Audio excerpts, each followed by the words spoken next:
L'chaim, l'chaim, joyeux Hanouka. À la demande du rabbi de faire un Farbringen tous les jours de Hanouka, dans lequel on va dire des paroles de la partie dévoilée de la Torah, de la partie cachée de la Torah, dans lequel donc on va se renforcer, de rajouter de la lumière, et on va faire des Pirsum et Nissa, diffuser des miracles, puisque la période de Hanouka c'est Pirsum et Nissa. Dans cette occasion, ce soir, on va raconter avec l'aide de Dieu deux histoires qui sont arrivées, d'autres histoires comme ça sur le chemin, parce que c'est un Farbringen, c'est une réunion chassidique, donc, et qui sont liées les deux avec une mezouza. C'était le Shabbat Yud Gimel Elul, 13 Elul, c'était aussi le 13 septembre 5768, donc ça correspond à 2008. Nous avons notre premier garçon, Shner Zalman, qui avait 3 ans à l'époque. Il est dans Tafshin Sameche, en 5765, 2005. Et il était malade. Il était sur le fauteuil à la maison. Bon, ça arrive, malade, mal de ventre. Je rappelle que ce Shabbat, il y a plusieurs jeunes qui étaient venus par surprise. Et d'ailleurs, il y avait quelqu'un qui avait pris, il manquait de place, il n'y avait pas de table. Quelqu'un qui avait pris une des portes de la maison pour en faire une table. Alors, il avait demandé à quelqu'un, malheureusement ce quelqu'un ne lui a pas donné la bonne réponse. C'est une occasion pour le dire, on n'a pas le droit pendant Shabbat d'enlever une porte pour faire quoi que ce soit. On n'a pas le droit de démonter une porte, on n'a pas le droit de remonter une porte. C'est interdit midé rabbanan, mais en tout cas c'est ramené dans le Shulchan Aruch, dans le code de la loi juive. C'est parti donc ça consiste à détruire ou bien à construire une maison si on enlève une porte ou si on remet une porte. Donc il ne fallait pas le faire. Dans tous les cas, il y avait plein de jeunes qui étaient venus. Soudainement, il fallait préparer une table. C'est encore dans notre ancien appartement. Puisque, après, plus tard, on a acheté un appartement. Avec l'aide de Dieu, je raconterai cette histoire-là dans les prochains jours. Avec l'aide de Dieu, un autre miracle. En tous les cas, donc, notre Shiner Zalman, il était malade. Bon, ça arrive aux enfants. Ça passe. Après Shabbat, on avait acheté une bouteille de coca pour essayer de faire passer quelque chose. Mais ça n'a pas avancé. Dimanche, il était encore mal. Dimanche soir, il était extrêmement mal. Il se sentait vraiment très très mal. Il criait très très fort tous les 15 minutes, 20 minutes de la nuit. Évidemment, il est parti dans le lit de sa mère. Il ne restait pas dans sa chambre. C'était vraiment très très dur. Et le médecin nous a dit dimanche soir, au début de la soirée, que si ça continue pendant la nuit, il faudra lui faire le lendemain matin une prise de sang et aussi donc l'examen, une radio pour voir qu'est-ce qu'il a. Donc dès la première heure, je crois que c'était 7h ou 7h30, on a fait un examen donc, de sang et juste après donc on est parti faire une radio, c'est ma femme qui l'a amené puisque j'enseigne au Cheder, les enfants, et à l'époque j'enseignais le matin, maintenant j'enseigne l'après-midi, mais à l'époque c'était le matin et ma femme vu qu'elle était enceinte de notre troisième garçon, on ne savait pas que c'était un garçon parce qu'en général on ne regarde pas l'intérieur, on ne regarde pas si c'est un garçon, si c'est une fille. Le rabbi a dit plusieurs fois au Rav Groner de dire aux gens même qui lui demandent de ne pas faire d'échographie, de ne pas savoir si c'est un garçon ou si c'est une fille. Le rabbi était contre les échographies. D'ailleurs, pour le premier garçon, ma femme elle avait appelé le Rav Groner qui lui a dit qu'une fois même le rabbi lui a dit dans le New York Times, il lui a montré un article, il lui a dit voilà, ici ils disent que c'est mauvais de faire une échographie. Peut-être maintenant les gens ils vont me croire parce que c'est écrit dans le journal. Même si aujourd'hui il n'y a pas de raison. Les docteurs ils disent qu'il n'y a aucun souci, etc. Ça ne change pas en tout cas que le rabbi n'était pas pour qu'on va faire des échographies. Après, chacun il demandera à son rav si il y a besoin absolument de faire, etc. C'est notre affaire. En tous les cas, le rabbi n'était pas pour les échographies. Juste une parenthèse. Donc continuons. Donc ma femme était enceinte de notre troisième garçon. Et vu qu'elle était enceinte, donc elle ne pouvait pas rester à la radio. Elle m'a appelé pour faire la radio. Donc elle m'a appelé. C'est moi qui est venu.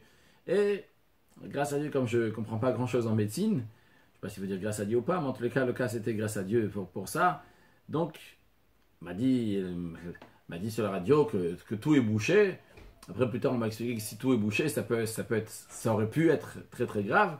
Mais en tous les cas, donc, ce qui se passait, c'est qu'il ne pouvait pas faire ses besoins, impossible de faire sortir ses besoins, ce qui le faisait souffrir énormément, ce qui le faisait crier, etc. Donc, il est parti à l'hôpital. À l'hôpital, ils ont fait ce qu'ils ont fait, et finalement, ils ont fait sortir. Bien. On a pris un certain traitement, certaines choses qu'il devait manger, certaines choses qu'il devait faire, et comment faire pour faire sortir les choses. Finalement, c'était pas du tout, ça allait pas du tout.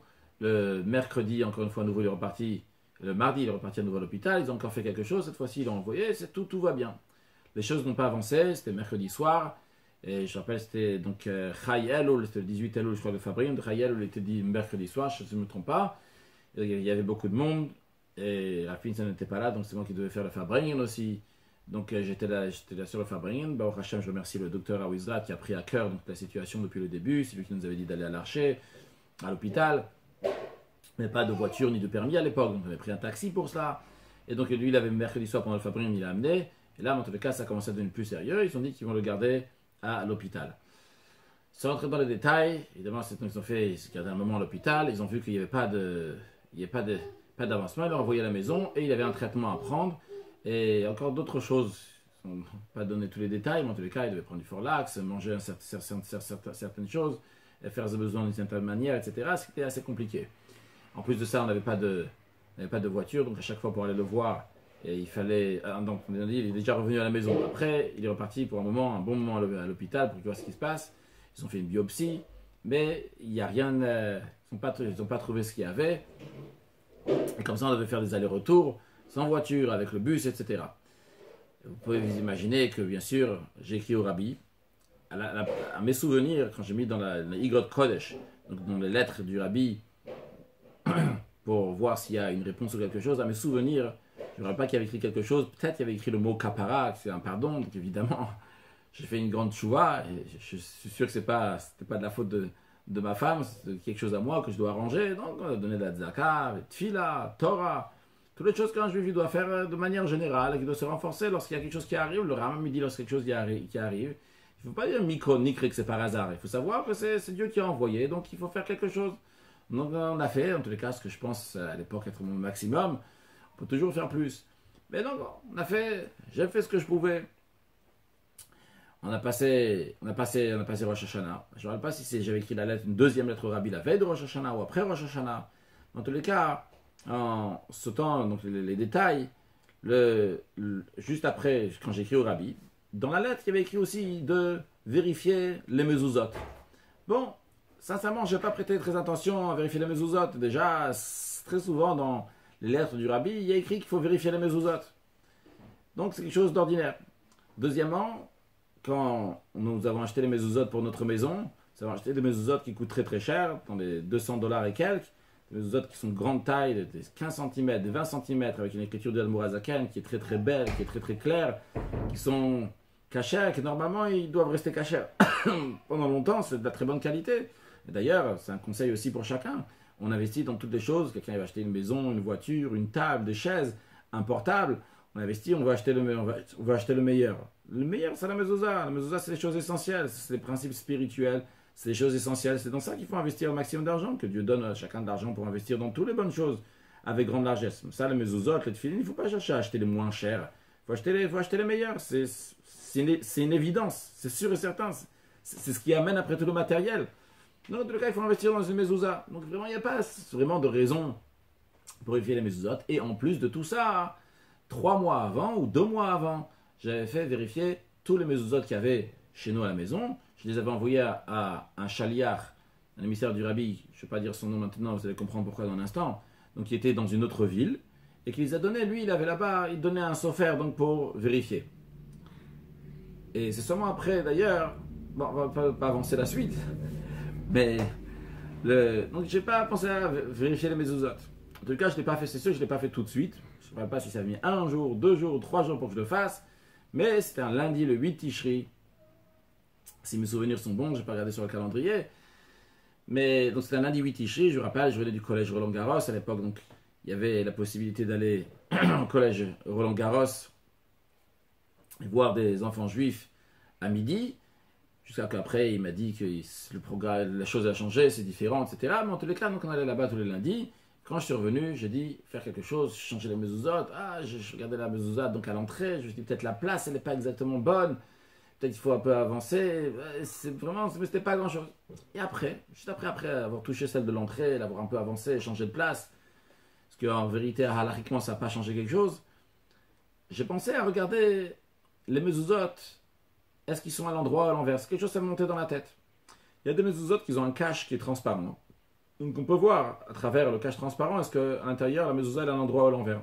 Mais j'avais des mezuzot qui étaient entièrement blanches, comme dans la maison du rabbi, donc qui a une mezouza donc, qui est entièrement, qui est un papier qui est blanc qui entoure, comme ça, une sorte de plastique blanc, et donc on ne peut pas voir à l'intérieur. Donc j'ai enlevé comme ça le clou qu'il y avait au-dessus, et j'ai commencé à tirer la mezouza. À mon grand étonnement, je tire, c'était une grande mezouza comme je vous ai dit, et je tire, et je ne vois pas le shin dalet yud, les lettres de la mezouza qui sont là-haut. En effet, la mezouza, elle avait été remise à l'envers. C'était le sofer qui avait corrigé 3 mois avant, avait remis la mezouza à l'envers. Et d'ailleurs, je le dis maintenant, on est dans la Farbringen, on est après le Chaim, on se permet de dire des choses qu'on ne dit pas toujours, mais en tous les cas, même si ça ne va pas plaire à tout le monde, un sofer, à mon humble opinion, doit être quelqu'un qui est Yireh Shamayim, qui craint Dieu. Et une des manières comment on s'exprime, quelqu'un qui craint Dieu, c'est qu'il a une barbe entière. C'est pas qu'il a une barbe taillée. Ça ne veut pas dire que l'habit fait le moine. Ça ne veut pas dire que quelqu'un qui a une barbe, ça veut dire qu'il est religieux, c'est un grand Yireh Shamayim, qui craint Dieu.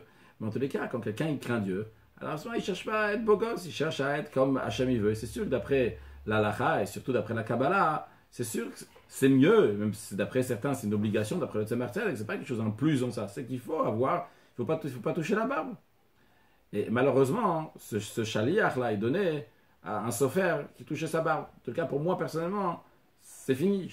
S'il faut donner un sofer, je donne un sofer qui est Shamaïm, entre autres, qui a une barbe.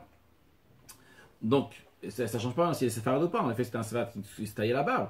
Mais en tous les cas, je donnerai un séfarade qui se laisse une barbe entière.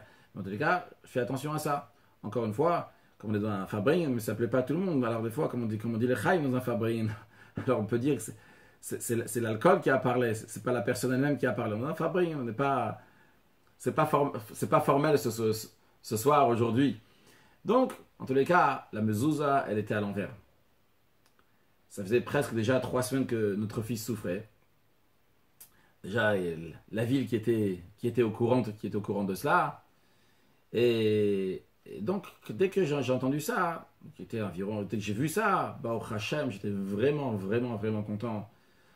Et j'ai tout de suite dit à ma femme, on était sûr maintenant qu'on a trouvé la solution et que tout ira bien. J'en étais convaincu, et pas convaincu que peut-être, c'était à 100% sûr et certain pour nous que ça c'était le problème, uniquement ça c'est le problème. J'ai oublié de dire que lorsqu'il était à l'hôpital, j'ai dit, ils lui ont fait une biopsie aussi quand il était à l'hôpital. Ils ont proposé que c'était la maladie Hirschsprung peut-être, mais en principe elle vient un peu avant, 3 ans, il avait déjà 3 ans et demi. Donc il proposait toutes sortes de choses, etc. Et j'avais rendez-vous à nouveau à l'hôpital à 13h30 ou à 14h, quelque chose comme ça dans l'après-midi. Alors là j'avais un doute, est-ce que je dois repartir à l'hôpital ou pas? Pourquoi j'avais un doute si j'étais convaincu que la mezouza a arrangé le problème?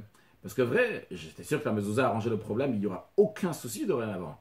Mais je me suis dit que peut-être, vu qu'il y a eu quelque chose qui s'est mal passé, maintenant, pour arranger les dégâts, il faut quand même arranger les dégâts, donc il y a encore quelque chose. Mais en tous les cas, la solution, c'est sûr qu'on a trouvé, c'est la mezouza. Et donc, je suis quand même parti à ce rendez-vous-là. Et ils ont regardé les papiers, ils ont dit une biopsie, on va faire une autre biopsie, envoyer, etc.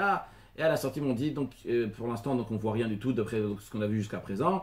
On ne comprend pas qu'est-ce qu'il a votre fils. Et pendant tout le temps, ce que les médecins, ils ont dit à chaque fois, on ne comprend pas ce que votre fils il a, j'aurais dû le dire avant. On ne comprend pas, etc. Très bien, moi j'ai compris. Quand on est sorti, on nous a dit de prendre un rendez-vous pour revenir tel et tel jour. J'ai pris aucun rendez-vous. On est reparti à la maison. Ce soir-là, déjà on a arrêté de donner le Forlax à notre fils. On a arrêté donc tout le régime qu'il y avait, etc. le jour même, donc pour l'après-midi. Ce soir-là, lundi soir, notre fils il a dormi dans son lit pendant toute la nuit tranquillement, comme un ange, comme des enfants dorment bien dans leur lit, tout à fait normalement. Et depuis, tout est passé. Les gens disaient, mais t'es dangereux, repars à l'hôpital, va voir. C'est pas juste. La Bible a dit de vérifier les mezuzot. On aurait dû le faire tout de suite. On a vérifié les mezuzot, en effet. Le problème, c'était dans la mezuzot. Même l'idée, je comprends pas comment ça m'est monté à l'idée de regarder si la mezuzot était à l'endroit à l'envers. C'est une idée que le rabbi a mis dans ma tête de regarder comment si la mezuzot est à l'endroit à l'envers. Ce qu'on voit de ça, c'est que la vie d'un juif dépend du spirituel. Vrai, il y a des médecins, il y a ci, il y a ça. Ça, c'est des réceptacles, c'est des moyens à travers lesquels Hachem il envoie sa bracha, il envoie sa bénédiction et les choses de la nature. Par exemple, quand on parle de sécurité, et le roi David dit, Im Hachem lo ishmarir, shaf shakat shomer, que si Dieu ne garde pas la ville, alors il peut y avoir des gardiens, mais les gardiens, c'est vrai qu'il y a un chav, ça va pas changer, c'est pas ça qui va aider la situation. il y a besoin de Hachem, ça c'est le spirituel, il y a besoin d'une mezouza, une mezouza qui est cachère, une mezouza qui est bien posée, qui est posée à son endroit comme il faut. Et lorsqu'il y a une mezouza comme il faut, eh bien à ce moment-là, les choses aussi matérielles sont là comme il faut. Le Rabbi a expliqué une fois, en ce qui concerne le mezouza, c'est pas que la maladie elle vient parce que tu n'as pas de mezouza. Chas v'shalom, Dieu en préserve de dire une telle chose. Et c'est pas d'ailleurs du tout la manière de présenter le judaïsme, que si tu fais pas ça, tu vas voir si, pas du tout. Le Rabbi a expliqué que c'est comme quelqu'un, il y a un terroriste. Dieu en préserve, le terroriste, il tire une balle. Si la personne, elle a un casque, alors elle est protégée. C'est pas que le terroriste n'aurait pas tiré, il aurait tiré. Mais si tu n'avais pas de casque, Dieu en préserve, quelque chose serait passé. Vu que tu as le casque, ça protège. La mezouza, ça protège. Et d'ailleurs, la mezouza, c'est le même mot que Zaz Mavet, qui repousse la mort. D'ailleurs, en 1974, le Rabbi a lancé la campagne de mezouza qui consiste à renforcer la mitzvah, donc le commandement, que chacun, chaque juif, chaque homme, chaque femme, chacun qui a une maison, donc il va voir sur tous les portes de sa maison, à part la salle de bain et les toilettes, il va voir sur chaque porte, même sur les terrasses aussi, dans le parking aussi, souvent il faut voir en fonction de quoi, comment il est formé. Dans la cave aussi, c'est-à-dire il faut mettre une mezouza. Et le Rabbi a insisté donc d'en faire ça une campagne. Et quand en mai 1974, il y a eu des enfants de Tzfat qui sont partis à Maalot et qu'il y a eu des terroristes, que malheureusement ils ont tué une vingtaine d'enfants, le Rabbi en a parlé dans la Sikha, il a dit comment par providence divine on a poussé à parler de ça. Qui a poussé? Est-ce que Dieu qui a poussé le Rabbi? En tous les cas, on a poussé à parler de mezouza. J'ai parlé d'insistance de mezouza, sûrement c'était pour qu'on n'arrive pas à cette situation-là. Et le Rabbi a fait le lien qu'il y avait une vingtaine d'enfants, il y avait une vingtaine de mezuzot qui n'étaient pas cachères. C'est très très rare que le Rabbi fait des liens comme ça pour dire des choses que c'est arrivé parce que si, c'est pas du tout le style du Rabbi de faire des choses comme ça. Mais le Rabbi nous le dit pour prendre conscience de l'importance et de l'influence que la mezouza peut avoir. La mezouza, c'est quelque chose d'extraordinaire qui couvre la personne, qui assure la personne, et pas seulement quand il est chez lui à la maison, même quand il est à l'extérieur de sa maison. Le Shin Dalet Yud qui est sur la mezouza, c'est Shomer Daltot Israël, qui garde les portes d'Israël. Et Hachem Ishvot Tzetra Avoecha, Hachem garde aussi bien quand tu rentres dans la maison, aussi quand tu sors de la maison. Le fait d'avoir une mezouza sur la porte de la maison qui est cachère, bien comme il faut, ça influence aussi, même quand on est à l'extérieur de la maison. Donc la mezouza, c'est quelque chose d'extraordinaire, évidemment, qu'il faut renforcer et se rappeler que la vie spirituelle d'un juif, c'est ça. Donc, dans le cas, c'est la partie extraordinaire que le Rabbi nous a dit de vérifier la mezouza. Il fallait vérifier la mezuzot. Quand on a vérifié la mezuzot, et bien à ce moment-là, les choses se sont arrangées. Et après, c'est les docteurs, etc. S'il y a besoin, il y a besoin. On espère que chacun n'aura pas besoin d'arriver à cela. D'ailleurs, je rappelle quand je racontais à ça à des gens qui ne sont pas chassidim, pas encore chassidim, ou bien comme ça, ils n'aiment pas cette histoire. Dès que je commençais à raconter que j'ai demandé au Rabbi, etc., ils commençaient à l'histoire de faire Hachayatzar ou je ne sais pas quoi. Il dit que c'est le mezouza, que le Rabbi a dit, il s'est tourné la tête de ne pas comprendre ce qui s'est passé. En tout cas, c'est clair que le Rabbi, c'est le chef de la génération, le Rabbi nous donne des bénédictions, et le Rabbi, il donne comme ça des directives, quoi faire dans la vie quotidienne, dans des cas bien précis, pas comme ça de manière générale. Alors évidemment, il faut aussi faire les choses matérielles comme il faut. Une fois, il y avait quelqu'un, il s'appelle Brostadt, à Kronheitz, il a eu un vol. On a volé chez lui à la maison, il a demandé au Rabbi, est-ce que je dois vérifier les mezuzot? Alors Rabbi il a dit, il faut fermer les fenêtres et mettre une alarme? Alors évidemment, il faut avoir les deux en même temps, aussi bien le spirituel que le matériel, mais vous savez donc qu'il y a le spirituel. Maintenant, une autre histoire de mezouza qui s'est passée donc ici à Nice, et tout d'abord, avant de raconter l'histoire de mezouza, au Shana Rabbah Tafshin Bet, le Rabbi a parlé la notion de Admour, de Rabbi. Il a dit comment le Rabbi précédent, il parle de tous les enfants du Tzemar Tzedek, il les appelle tous de Admour, c'est des Rabbi. Le Rabbi dit de ça, on peut voir ça dans la Sikha qui n'est pas corrigée, dans la Sikha Bilti Muga, surtout qu'on écoute dans la cassette, c'est encore plus précis, que de ça, il y a une force particulière pour chacun de prendre la Rachvut, la Idpashtu, donc la largeur, la grandeur de Admour. Est-ce que ça veut dire, c'est pas qu'on devient un Admour, un Rabbi, mais en tous les cas, le Rabbi, le Torah de Admour, le titre de Rabbi. Je raconte ça parce que personnellement, je pense, peut-être je me trompe, en tous les cas que le Rabbi a donné une grande force aux Chassidim, particulièrement aux Shluchim, qu'ils ont cette force-là, des choses qu'à l'époque il fallait demander au Rabbi, quoi faire, etc. Aujourd'hui, c'est des choses qui sont évidentes, que n'importe quel Chassid qui a appris donc les enseignements du Rabbi, que ce soit dans les Sichot, dans les discours, dans les Mamarim, dans les Igrot Kodesh, dans les lettres du Rabbi, il peut retrouver des conseils, des choses que c'est presque évident, ça va de pair. J'ai un ami, Shmuel Ishlanger, il s'est marié le même jour que nous d'ailleurs, le Bet Nissan, le deuxième jour du mois de Nissan, en Tafshin Samech Aleph 2001. Et il m'a raconté, il y a quelques années cela, au Kinousa Shluchim, il m'a dit, un jour, j'ai rencontré, en promenade, quelque chose comme ça, j'ai rencontré le rabbin réformé de la ville. Oh, comment ça va, ça va? Il dit, j'aimerais avoir un enfant. Alors, Shmuel, il lui dit, bah, ta femme, elle va au mikvé. Il dit non. Il dit, ok, envoie ta femme au mikvé, elle va avoir un enfant. Sa femme, elle est partie au mikvé. La femme du rabbin réformé, elle est partie au mikvé. Il a eu un enfant. Il me dit, quelques années plus tard, on se rencontre à nouveau. Ils se sont rencontrés entre temps, je ne sais pas, mais en tout cas, ils se rencontrent. Il me dit, c'est quoi, on n'a pas d'enfant, j'aimerais avoir un enfant. Shmuel, il lui dit, bah, tu sais déjà qu'est-ce qu'il faut faire, j'ai pas besoin de te rappeler. Il me dit, elle est repartie à nouveau au mikvé. 9 mois plus tard, ils ont eu encore un enfant. Ça, c'est des choses incroyables. C'est des miracles du rabbi qui passent à travers les shluchim. Il y en a plein d'histoires comme ça qui sont tout à fait ordinaires. Ça, c'est une petite introduction pour l'histoire que je vais vous raconter. Je ne vais pas me rappeler exactement ces cas-là. En réalité, je peux aller chercher ces cas-là. C'est pas très important. Hein. Il y a quelques années de ça, peut-être c'est 6 ans, 7 ans, quelque chose comme ça.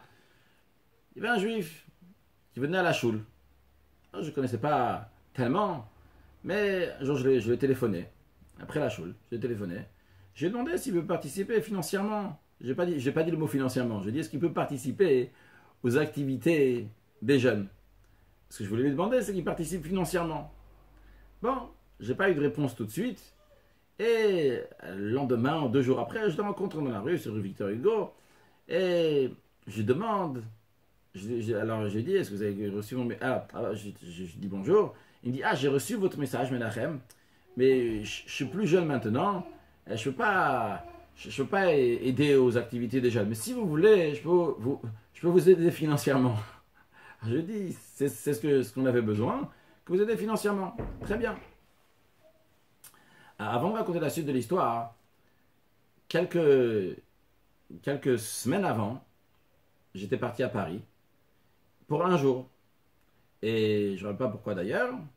Et j'étais parti, donc j'avais pris avec moi, un paquet de mezuzot pour donner à vérifier à Paris. Et les ramener, pas les ramener, pardon, juste les amener à Paris. Et parmi les mezuzot, il y avait une mezuzot qui peut passer par la valise. Dans les bagages, pas dans les bagages, dans le sac à main. Pourquoi? Parce que la mezuzah, elle était pointue. Elle avait une pointe. Et comme il y avait une pointe, donc c'est quelque chose de dangereux, etc. Donc c'est pas possible à faire passer. Donc ce que j'ai dû faire, c'est la laisser dans l'aéroport. Dans l'aéroport, il y a un endroit où on peut payer pour laisser là-bas les objets. J'ai payé 4 euros. J'ai laissé pour reprendre le lendemain cette mezuzah. Le lendemain, j'ai repris cette mezuzah. Ok. Donc tous les mezuzahs ont été vérifiés, mais celle-là, elle n'a pas été vérifiée. Bien. Évidemment, cette mezuzah a été vérifiée plus tard. Je continue maintenant l'histoire. Lorsque cette personne-là, elle est venue après à Mincha le jour même, ou après à 13h30, elle a fait un chèque, c'était un premier et pas le dernier, et il a bien participé au Hachem, financièrement. Et je suis parti chez la secrétaire, directement au bureau, j'ai dit, est-ce que, s'il vous plaît, si vous pouvez faire un serfa pour monsieur tel. Elle me dit, oui, tiens, monsieur tel, est-ce que c'est peut-être la mezuzah qui est ici, c'est à lui. Ok. Moi, en attendant, j'ai discuté avec lui et je lui ai demandé comment ça va, les enfants, etc. Il m'a dit, j'ai une fille qui a un kyste de 4 cm dans la tête, que Dieu en préserve. Alors, si ça reste comme ça peut aller, mais évidemment, c'est pas. Personne ne veut des choses comme ça, surtout chez ses enfants. Alors, je vais demander au monsieur si c'est sa mezuzah ou pas. Je prends la mezuzah, je vais lui demander. Il me dit oui, c'est ma mezuzah. Alors on ouvre ensemble pour regarder qu'est-ce qu'il y a à l'intérieur. Et à l'intérieur, il n'y avait pas de parchemin. Il n'y avait pas de mezuzah à l'intérieur. Alors, je lui ai dit, dites-moi, cette mezuzah, elle est sur la porte de quelle chambre? Elle me dit, sur la porte de ma fille. Quelle fille? Telle fille. Je lui ai dit, ça fait combien d'années que vous n'avez pas vérifié que cette mezuzah, elle était... Il dit 11 ans, depuis qu'on est venu habiter dans la maison, 11 ans. Alors je lui ai dit, écoutez bien, là, vous êtes venu pour ça. Ici, cette mezuzah, elle était sur la chambre de cette fille-là, depuis 11 ans. Depuis combien de temps elle a le kyste? Il me dit 11 ans. Alors je lui ai dit, ça c'est sûr et certain. C'est que la mezuzah, c'est ça qui... Il n'y a pas de mezuzah sur sa porte. Il y a une mezuzah sur sa porte, tout ira bien. Il y a même une mezuzah sur la porte, sur tous les... Maintenant, chaque année ou chaque 1 an et demi, quelque chose comme ça, il doit faire regarder dans ce qui se passe. Je me rappelle quand il m'a appelé, après une fois que c'était le jour où ils ont fait l'examen, il dit Baruch Shemo, Melachem, tu t'imagines pas, ce qui est passé, le kizé a diminué, j'aurais passé un demi-millimètre, je ne sais pas exactement combien il reste, et d'ailleurs, je n'ai pas trouvé encore la solution, qu'est-ce qui peut rester. Mais en tous les cas, tout est parti. Donc, les mezuzot, c'est quelque chose d'extraordinaire, quelque chose de très très important. Et comme vous avez vu, il n'y a pas besoin d'être un rabbi en plus pour le comprendre. C'est quelque chose d'évident. Chacun, chacune, partout où on habite, il faut avoir des mezuzot qui soient cachers et les vérifier. Ne pas radiner, il faut donner de l'argent pour ça. Ça, c'est l'essentiel, l'argent il est fait pour ça. Donnons sur ça. Et en tous les cas, avec grande largesse. Et quand on va avoir des bonnes mezuzot, eh bien Hachem va nous protéger. Et que Hachem fasse que la construction de Yerushalayim, il y aura des grandes portes, sûrement c'est des grandes mezuzot là-bas qu'on pourra voir très prochainement avec la venue de Mashiach. Now, le Chaim, un joyeux Chanukah.